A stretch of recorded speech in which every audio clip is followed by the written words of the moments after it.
Oke, salam dan salam sejahtera. Dan pencerahan saya adalah berkenaan untuk menjawab isu yang dikeluarkan oleh pemuda UMNO yang menyifatkan timbalan Presiden PKR, Rafizi Ramli, berniat jahat apabila mengaitkan UMNO dengan pendedahan nama menteri di Jabatan Perdana Menteri, tugas-tugas khas Datuk Dr. Abdul Latif Ahmad yang didakwa sebagai jurung dalam isu kapal tempur pesisir LCS.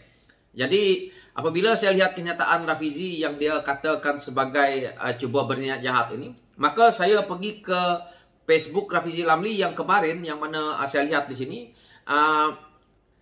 Apabila Rafizi Ramli mengatakan bahawa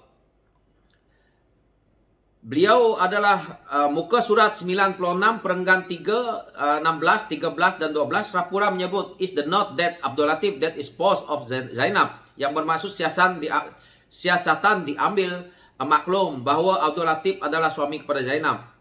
Beliau adalah timbalan Menteri Pertahanan bagi tempoh 2008 sehingga 2013. Menteri Pertahanan ketika itu adalah Datuk Sri Zahid Hamidi, Presiden UMNO sekarang.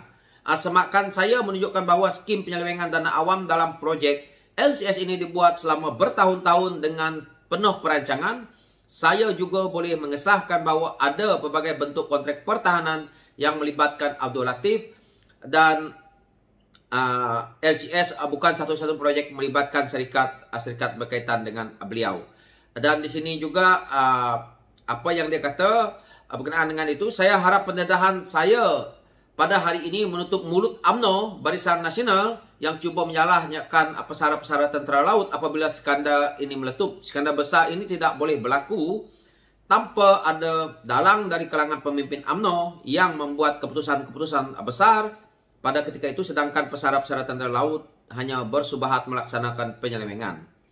Dan di sini juga kenyataan Rafizi Ramli, saya juga berharap pemimpin Perikatan Nasional dari Bersatu dan PAS mula sedar bahawa skandal LCS ini turut mengheret mereka kerana pemimpin kanan mereka Latif Ahmad dan keluarganya terlibat secara langsung dengan syarikat palsu yang menyeleweng dalam projek LCS. Saya menunggu reaksi pemimpin UMNO PAS Bersatu membentuk kerajaan persekutuan kali ini. Jadi kalau pemuda UMNO ni nak katakan bahawa kenyataan Rafizi ini bercanggah ataupun berniat jahat, saya rasa tak payah nak spin cerita. Rakyat semua sudah tahu. Kalau kita nak menjadi pimpinan muda, apalagi kamu tu pemuda UMNO, maka kamu carilah hujah yang terbaik. Tidak perlu kita nak mengatakan benda itu berniat jahat.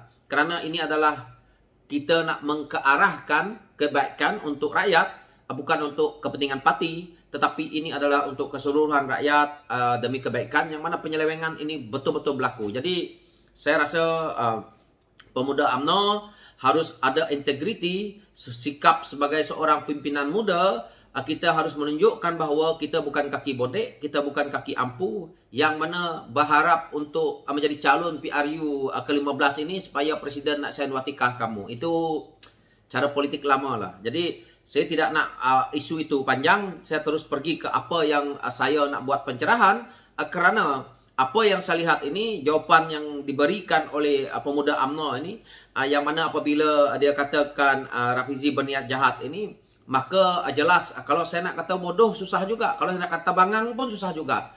Dia ni pemuda UMNO patutnya bijak, tetapi apa yang dia kata ini, saya baca dalam kenyataan media ini, saya lihat beliau cuma menjawab secara orang kata kedai kopi.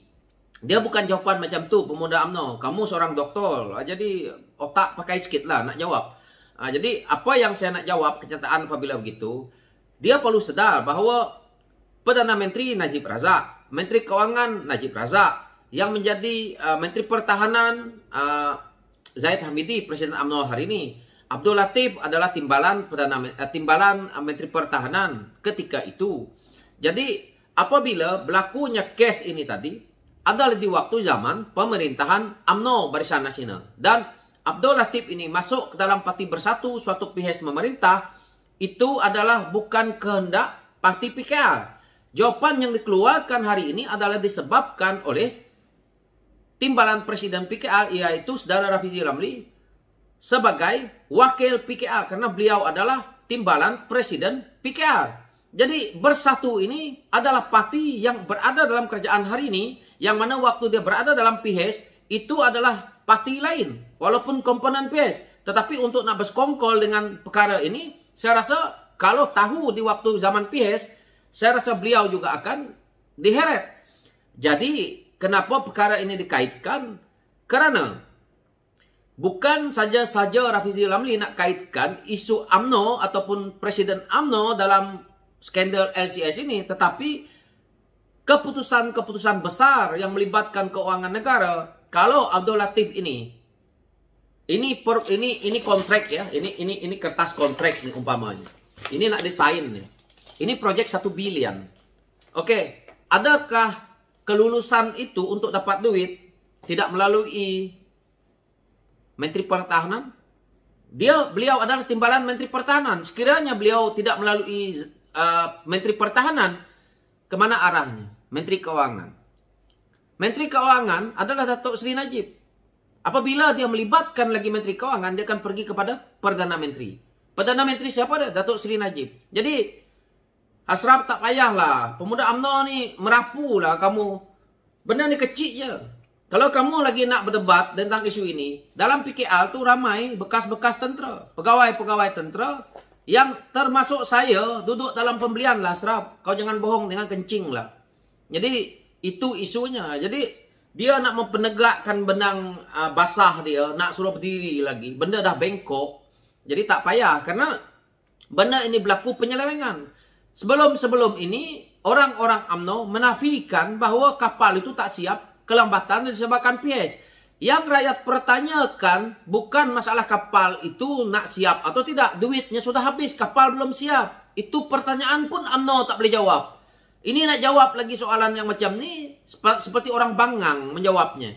Bukan orang nak kaitkan, ini kenyataan. Beliau timbalan Menteri Pertahanan di waktu zaman UMNO, Barisan Nasional, dan juga yang bersama dengan beliau adalah Menteri Pertahanan, Presiden UMNO yang hari ini. Jadi benda ini kita lihat ada konflik bersama dalam penyelewengan besar ini. Seorang dapat sikit, seorang dapat sikit. Jadi jerung-jerung ini tadi, mungkinnya orang-orang ini yang mana yang menjadi mangsanya kambing hitam adalah pegawai tentera yang bersekongkol. Jadi padan muka mereka. Kamu dapat yang puluh-puluh juta, biawak-biawak di atas ni dapat bilion-bilion. Ini isu dia. Jadi pemuda UMNO tak payahlah nak berdebat dengan perkara bodoh ni. Kalau memang kita ni tak pandai nak jawab, kamu tak tahu isu pertahanan, kamu pun tak pernah tahu apa bendanya yang melibatkan kontrak di sana, yang kamu tahu bagaimana nak dapat jalan duit mudah. Saya bukan kenal pemuda UMNO walaupun dia tak kenalnya, tapi saya kenal reaksi dia melalui kenyataan media dia. Kamu hanyalah kaki bodek, kaki ampu je lah. Politik kamu habislah dekat UMNO tu macam tu je. Kalau inilah pimpinan yang UMNO nak ambil untuk menjaga masa depannya akan datang, hancur berkecai lah parti UMNO tu. Tak ada pimpinan muda, tak ada integriti, tak ada kebolehan. Ada yang pemuda UMNO yang macam ni, ada yang macam tu, macam tu. Kenyataan dia tidak akan memberi hasil untuk rakyat nak menilai. Rakyat bukan bodoh hari ini pemuda UMNO. Rakyat hari ini semua ada bijak daripada kamu tahu. Jadi saya tak nak panjang-panjang, saya tak nak melalut-melalut. Jadi itu kenyataan saya nak jawab isu ini sangat mudah. Jadi kenapa Rafizi kaitkan UMNO dengan nama Abdul Latif ni? Kerana memang betul lah. Macam mana tak kaitkan? Waktu benda itu berlaku adalah di waktu dia dalam UMNO. Perkara rasuah ini,